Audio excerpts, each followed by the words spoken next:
Whether you think they are a topic of elaborate theories or a subject we are touching closer and closer on each year, UFO sightings have been a point of discussion for decades.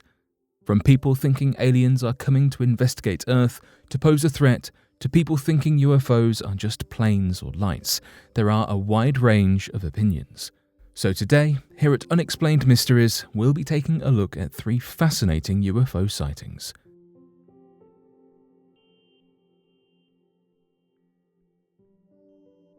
Prince Philip is obsessed with aliens and UFOs. Prince Philip has been obsessed with aliens and UFOs for several decades. His interest began in 1955 when Lord Louis Mountbatten reported an experience one of his employees had with a spaceship at the Broadlands Estate in Romsey, England. Fred Briggs, the employee in question, was in a daze when Lord Mountbatten saw him after the incident.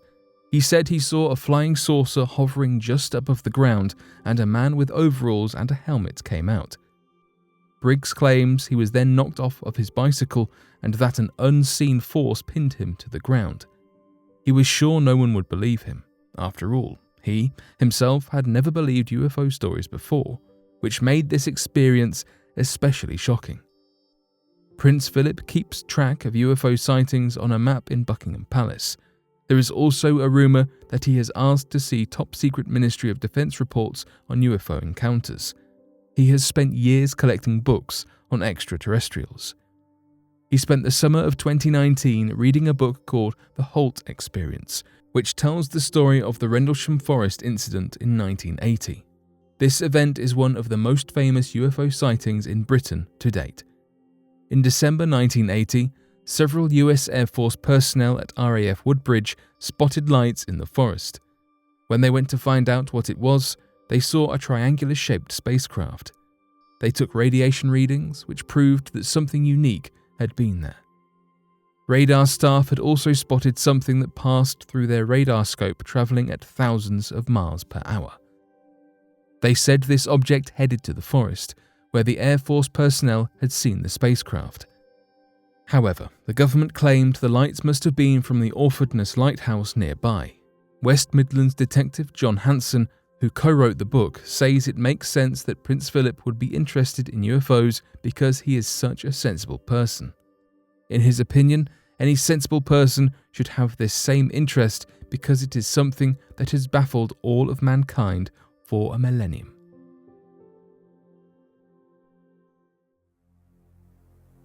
One of the only known alien encounters that would lead to the prolonged civil lawsuit and witness testimony of countless military personnel has left many skeptics of the alien awareness movement grasping at straws in rejection of the overwhelming evidence of the visitation of extraterrestrial life.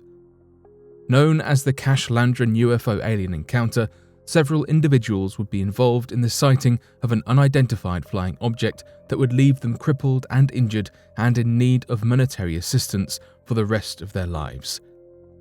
According to the witness account of Betty Cash, Vicky Landrum and 7-year-old Colby Landrum, back on the evening of the 19th of December during 1980, the 3 witnesses claimed to have been the victims of an impossible-to-explain alien encounter. The witnesses detailed that they were driving home to the city of Dayton, Texas, on an isolated 2-lane road at around 9:00 p.m. They witnessed a large, diamond-shaped craft hovering above a dense tree line off of the side of the road that was emitting a bright light and appeared to have been hovering over the area. At first, Betty Cash and Vicky Landrum believed that light to have been an aircraft on its way to the Houston Intercontinental Airport, roughly 35 miles away. But as they continued on their journey, they noticed that the light had followed them and was now described as being much closer and far brighter than standard aircraft lights. Once the craft was spotted at this point, the 2 adults, Betty Cash and Vicky Landrum, parked at the side of the road and exited the car to get a better look at the craft. The craft was described as being an intensely bright light with a body that was a dull metallic silver and shaped like an upright diamond, and estimated at being the size of the Dayton Water Tower. The top and bottom of the craft appeared to have been cut off, however, making the pointed parts of the diamond shape appear almost flat. The base of the diamond-shaped craft was expelling large flames and emitting a significant heat that even at the distance the two witnesses could feel the radiated warmth from the base of the craft. Immediately, Vicky Landrum, a recent born-again Christian, began to have a religious experience and claimed that the object was a sign of the second coming of Jesus Christ. Vicky Landrum then began trying to convince Betty Cash to approach the diamond-shaped craft, claiming that the ship itself was Jesus Christ and that he would not hurt them. Unlike Vicky Landrum, however, Betty Cash began to feel an overwhelming feeling of anxiety. They would both later recount the following quote from what they remembered of the craft. The object, intensely bright and a dull metallic silver, was shaped like a huge upright diamond, about the size of the Dayton Water Tower, with its top and bottom cut off so that they were flat rather than pointed. Small blue lights ringed the center, and periodically, over the next few minutes, flames shot out at the bottom, flaring outward, creating the effect of a large cone. Every time the fire dissipated, the UFO floated a few feet downwards towards the road. But when the flames blasted out again, the object rose about the same distance. The encounter was cut short, however, when Cash and Landrum counted about 23 helicopters identified as being tandem-rotor Boeing CH-47 Chinooks, a make and model often used by military from around the world, intercepted the craft and forced it to leave the area as they surrounded the diamond-shaped structure and led it to an undisclosed location. Following this encounter, strangely enough, all three witnesses began experiencing illnesses that are commonly associated with radiation sickness. Their symptoms included nausea, vomiting, diarrhea, generalized weakness, a burning sensation, and irritation in their eyes and markings on their skin that were indicative of intense sunburn. A radiologist working with an independent UFO organization examined the three witnesses and commented the following statement.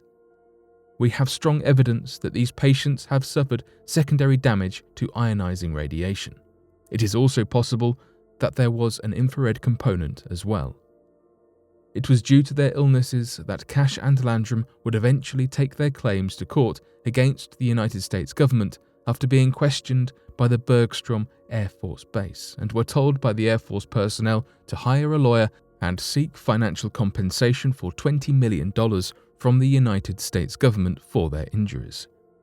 By 1986, after an extensive legal battle and countless military official testimonies, the judge dismissed the claims under the reasoning that the helicopters or the diamond-shaped craft could not be proved as being evidence of being the product of the United States government or the US government's responsibility.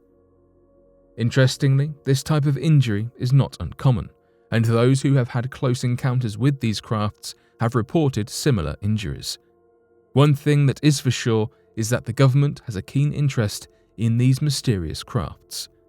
This is backed up by many secret programs that have operated under secret black projects. It's only been in recent years that government officials have opened up about these claims, saying that the UFO phenomena is in fact real, going on to say that they are currently withholding information from the public and are waiting for an appropriate time to declassify this information. The next question is, why have they held this information for so long? Why are they so against releasing this to the public? As of right now, only they know the answer to this. But if 2020 has shown us anything, it's that the government are being more open about these unidentified flying objects, something that UFO researchers have praised.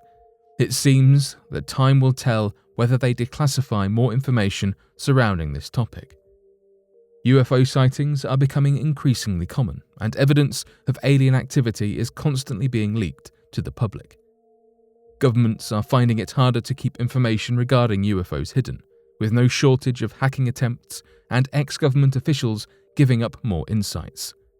No matter what you might believe when it comes to UFOs, the evidence is in favor of alien life existing. And as more people are opening up to the possibility that we are not alone in the universe, more people are starting to take an interest.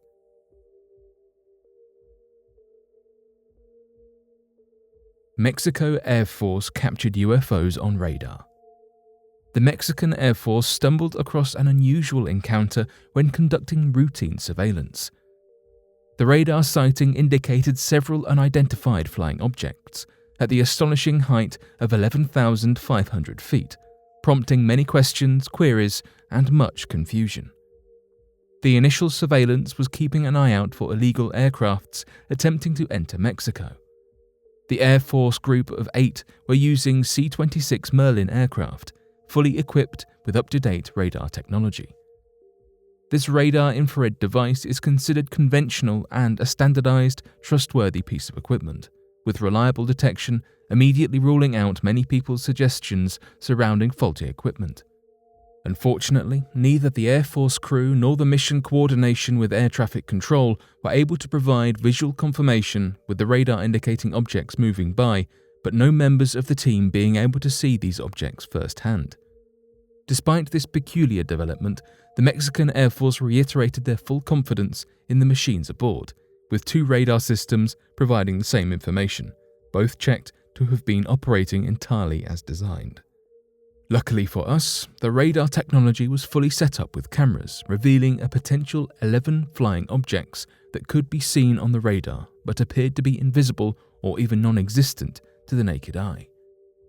The media were quick to story, and the radar's images began to circle the internet, showing what looked to be 11 small circular objects weaving between the clouds above Campeche, Mexico. These images were greeted with eager eyes by the public, ready to suggest aliens and all sorts of bizarre explanations, with official reports steering clear of this speculation and conjecture. Although the objects in the images looked tiny, the flight commander of the mission suggested that the object could be as large as a 15-story building. When comparisons are drawn between this and the size of airborne objects the Air Force aimed to track traditionally. Despite the flight commander's keen contribution, the Mexican Secretary of Defense and the Mexican government remained silent, at least in terms of public claims, announcements, or theories.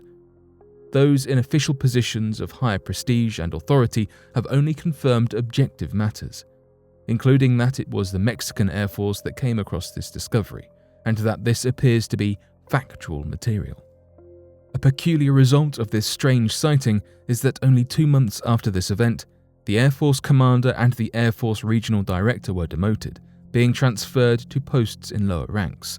Is this a result of expressing their opinions on these UFOs, or perhaps an entirely unrelated scenario?